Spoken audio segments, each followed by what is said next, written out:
अस्सलाम वालेकुम, मैं हूं मुस्तफ़ा आसिफ। 705 वॉट का पैनल आ चुका है। किस तरीके का है, क्या साइज है, क्या फवायदे हैं ये लगाने के, तो मैं बनने जा रहा हूं आप लोगों का नुमाइंदा बनना बहुत जरूरी है। सवाल करेंगे आप लोगों के दिलों के। आ जाए मेरे दोस्तों मेरे साथ। लोकेशन की बात करता हूं, सदर में रीगल पे हमारा आउटलेट है। ये देख रहे हैं बल्स रोड से आने वाला ये रास्ता है, और ये भाई गुलशन इकबाल जाने वाला रास्ता है। ये हमारा आउटलेट है। आ जाए हमारे आउटलेट है।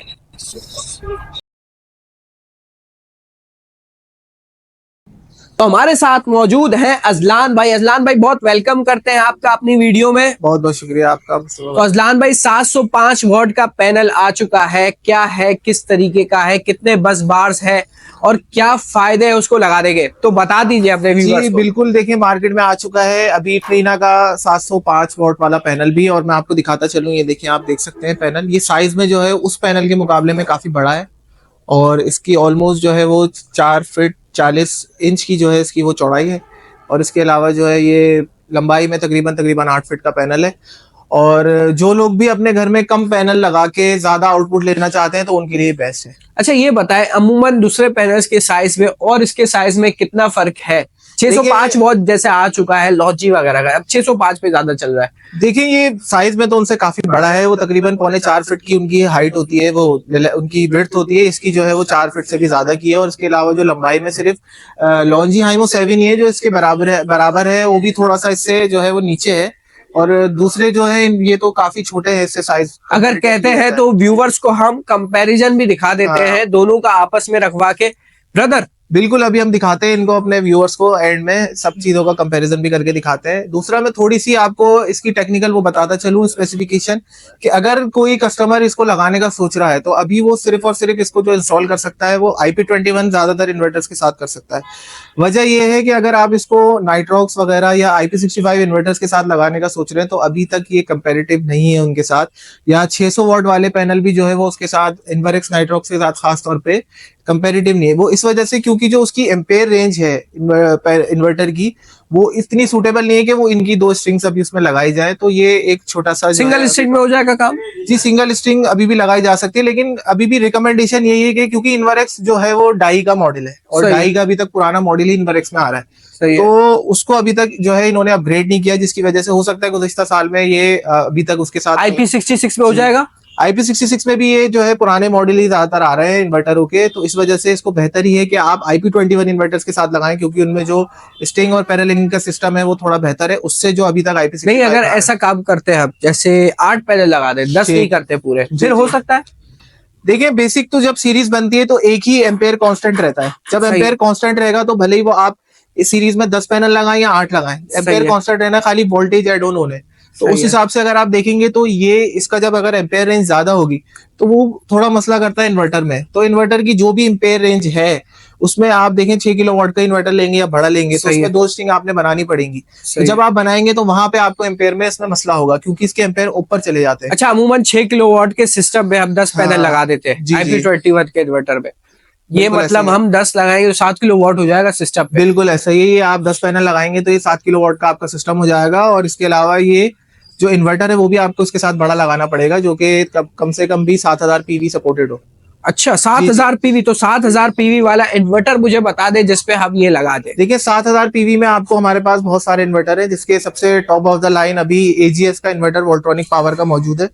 ये रहा हमारा 7000 PV। ये वही बात, AGS हर वीडियो में AGS की वजह ये, देखिए AGS कोई भी चीज अगर रेकमेंड करता है या इन्वर्टर देखिए हमने खुद अपना बनाया है तो हमने जाहिर सी बात है तहकीक की होगी। सही है। हम इसको दूसरे इन्वर्टर पे भी अपना नाम लगा सकते थे, या दूसरी कंपनी को भी हम OEM कर सकते थे या ODM करके ला सकते थे, लेकिन हमने वोल्ट्रॉनिक की क्यों चूज करी और यही इन्वर्टर क्यों चूज करा? वजह यह है कि सब चीजें जो थी टेक्निकल पर्सपेक्टिव के हिसाब से वो सारी चीजें इसी में सूटेबल थी। तो इसी वजह से AGS ने इसको मुखातिब किया कि इसी को जो है वो अपना वो बनाया जाए, और इसी में जो है अपने नाम इसको 1 साल की रिप्लेसमेंट गारंटी आप कह रहे हैं। जी। तो गारंटी किस किस चीजों में मैं लेके चले जा भाई खराब हो गया फिर क्या करूं? देखिए आपने इन्वर्टर इंस्टॉल किया, सही है। विद इन 1 ईयर इसमें कोई भी प्रॉब्लम आती है या सही। इन्वर्टर खराब होता है या सही कोई है। भी शिकायत आती है, इसका कोई फ्यूज उड़ जाता है, सही आईजीबीटी है। उड़ जाता है, पहला तो मैं ये क्लेम करता हूँ, देखिए मार्केट में बहुत सारे इन्वर्टर्स हैं और बहुत सारी सही है। कंपनीज हैं और उसमें मुख्तलिफ पार्ट्स लगाए जाते हैं। इसके जो पार्ट्स आईजीबीटी इसमें लगे हुए हैं वो तोशिबा के, ये सही है। 100% मैं आपको गारंटी के साथ बता रहा हूँ, आप इसको खोल के चेक भी कर सकते सही है। हैं। सबसे एक्सपेंसिव और सबसे अच्छी क्वालिटी के जो आईजीबीटीज है वो ये तोशिबा फूजी ही बनाते हैं। सही है। इतनी टेक्निकल डिटेल मार्केट में किसी को पता भी नहीं होती, ना लोग अपनी मैन्युफैक्चरिंग में इतनी डिटेल लाते। तो उसमें सबसे बड़ी चीज तो पहली चीज ये आ जाती है। दूसरी चीज, अगर इसकी कोई भी चीज खराब होती है, उड़ती है, तो उसी वक्त आपको नया इन्वर्टर दिया जाएगा with in a day replacement में। अगर 1 साल के बाद इसमें कोई शिकायत आती है तो उसके बाद इसके पार्ट्स रिप्लेस करके आपको दिए जाएंगे, अगले 4 साल तक और सर्विस दी जाएगी।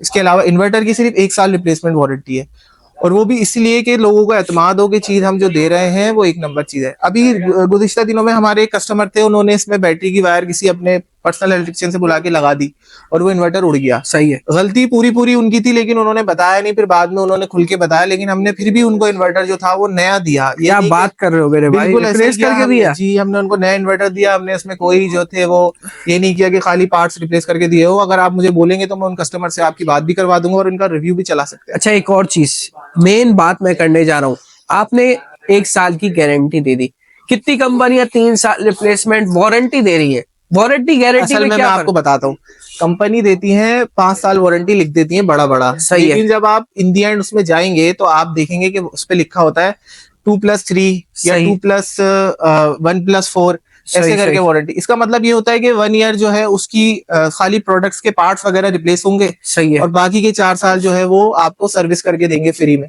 सही। असल में बात वही घूम फिर के आ जाती है कि अगर वो आपको सर्विस करके देने का बोल रहे हैं अगले 4 साल, सही है। और बाकी वो प्रोडक्ट की वारंटी सिर्फ 1 साल दे रहे हैं, तो वो 1 साल शुरू के अगर कोई खराबी आती है तो वो आपको खाली वो प्रोडक्ट का पार्ट रिप्लेस करके दे देंगे, जो कि मुश्किल से 4-5 हजार रुपए कॉस्ट करेगा। लेकिन जो आने वाले 3-4 साल है वो उसमें आपसे रिपेयर और उसके कॉस्ट चार्ज करेंगे। मतलब एक तरह से वर्ड ऑफ माउथ से खेलती है कंपनियां, क्या है? देखिए आप वो क्या करेंगे, अगले 3-4 साल में आपसे जो भी वो पार्ट्स रिप्लेस करेंगे उसके पैसे लेंगे। सही है। ये सिर्फ सर्विस है हमारी तरफ से तेरी, ये पार्ट्स हमने डाला है, इसके आप पैसे दे दें। अब वो एक इतने से पार्ट के जो 4-5 हजार के उसके 25 हजार रुपए आपसे चार्ज कर लेंगे। सही है। यानी जो 1 साल में उन्होंने फ्री की आपको सर्विस दी है या रिप्लेस करके दिया है, उसके चार्जेस भी वो अगले 3-4 साल में कमा लेंगे। तो ये बहुत ज्यादा हो रहा है इन्वर्टर की रिप्लेसमेंट के नाम पे, और ये जो सर्विस सेंटर के नाम पे, ये भी बहुत बड़ी कमाई का धंधा बना हुआ है लोगों को। अच्छा। जी बिल्कुल ऐसा ही है, क्योंकि आप खुद देखें एक पार्ट जो 5 हजार का आता है उसके 25 हजार रुपए ले लेते हैं। वो क्यों लेते हैं कस्टमर से? वो इसीलिए लेते हैं कि अगले 1 साल में जो इन्होंने फ्री की सर्विस या कोई पार्ट्स लगा के भी दिया है, आईजीबीटी वगैरह चेंज किया है, तो वो उसकी कॉस्ट वहां आगे जाके कवर अच्छा हो जाती अमूमन 6 पैनल हम लगाते हैं 585 के 3.5 किलोवाट सिस्टम। सही। सही है।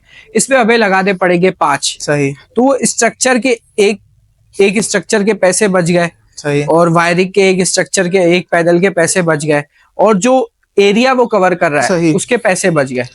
देखें ये हुआ है, ज्यादा कोई इतनी बड़ी वो नहीं है। आप अगर देखें ना, मेरे हिसाब से सिर्फ पॉइंट्स में या 2-3 वॉट का वोल्टेज का और एम्पेयर का फर्क आता है, जो ये चीज 700 पे चली आती है। 2-4 वोल्टेज और एम्पेयर की वजह से आपको अपनी एक तो जगह का साइज बढ़ाना पड़ेगा, दूसरा ट्रांसपोर्टेशन वगैरह में थोड़ा मसला होता है, फिर स्ट्रक्चर उस हिसाब का बनाना, फिर वो आगे जाके सूटेबल हो ना हो, अभी बहुत सारी चीजें इसके बारे में बाकी हैं। ये ज्यादातर जो है वो इंडस्ट्रियल यूज के लिए बेस्ट है, जहाँ पे जगह कम होती है और हमें प्रोजेक्ट्स में ज्यादा पैनल लगा के ज्यादा आउटपुट लेना होता है, और फिर वहाँ हैवी इन्वर्टर मशीनरी लगाई जाती है। टियर 1 कंपनी है, फिर टियर 1 कंपनी वो सब ठीक है, लेकिन कंपनी अपने हिसाब से चीज बनाती है कि मार्केट में जो है ना उन्होंने किस मकसद के लिए क्या चीज बनाई है। अभी जो कमर्शियल जो रेजिडेंशियल वगैरह यूज के लिए चल रहे हैं वो 590-600 ये बेस्ट चल रहे हैं अभी, लेकिन जो 700 है वो ज्यादातर अभी जो है वो कमर्शियल यूज में है, जैसे कि 200 किलोवाट के प्रोजेक्ट, मेगावाट के प्रोजेक्ट में ये बेहतरीन चला। आहिस्ता आहिस्ता थोड़ा टाइम लगेगा, 5 से 6 महीने लगेंगे, इसकी अडॉप्टेबिलिटी भी आ जाएगी। जैसे ही मार्केट में 685-680 वाले पैनल आपको नजर आएंगे अभी अप्रैल मई में, जो कि कैनेडियन भी ला रहा है और बाकी सारे जिनको लॉन्ची सब लेके आ रहे हैं, तो उसके साथ साथ फिर ये भी कंपेटिटिव हो जाएगा सारी चीजों के साथ। फिर इन्वर्टरों में भी अपग्रेडेशन आएगी और हर चीज आहिस्ता आहिस्ता बेहतर होगी, और फिर आपको इसका इस्तेमाल ज्यादा से ज्यादा होता हुआ दिखेगा। अच्छा तो चले अपने व्यूवर्स को अब दिखाते हैं साइज क्या फर्क है इसमें 585 और 605 वॉट के पैनल में, कंपेयर करते हैं साथ में रख के। 705 वॉट का पैनल साइज का डिफरेंस क्या है 585, 705 और 605 वॉट पे? ये देखें मैं आपको दिखाता हूँ, ये आपके सामने 705 वॉट का पैनल मौजूद है, इसका साइज डिफरेंस आप देख सकते हैं। ये दूसरी तरफ हमारे पास 580, 590, 585 इसी साइज में आता है, और दूसरी तरफ आप जो साइज है ये देखें, ये है 605 वॉट का पैनल। आप तीनों के साइज में वाजे डिफरेंस देख सकते हैं। वो 705 का है, ये 605 और ये 580 से 590 560। इतना डिफरेंस तो नहीं है अजलात भाई, मैं कहता हूँ कि 705 पे ही सब जाए, क्या कहते हैं? जी वो तो है, लेकिन इसमें थोड़ा एम्पेयर और वोल्टेज का डिफरेंस आया था। वो अगेन मैंने वही बात करी कि इन्वर्टर पे डिपेंड करता है, आगे जाके थोड़ी सी अपग्रेडेशन करने की जरूरत है इन्वर्टर कंपनीज को।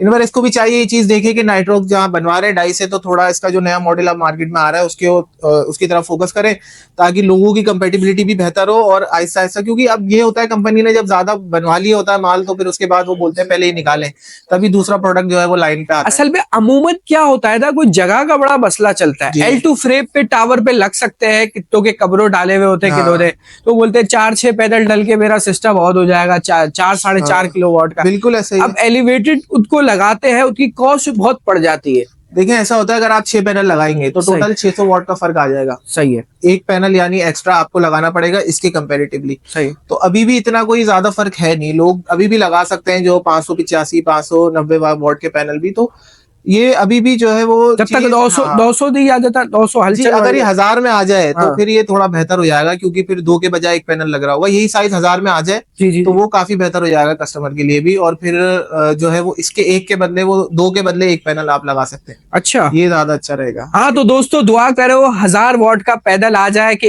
एक ही पैदल से हमारा काम हो जाए, एक ही पैदल 1 किलो वॉट का सिस्टम का काम कर दे। तो 0315270478 हमारा नंबर है। कोई भी आपको चीज पूछनी हो, कोटेशन वगैरह चाहिए हो, आप ले सकते हैं इस नंबर से। अस्सलाम वालेकुम व रहमतुल्लाह।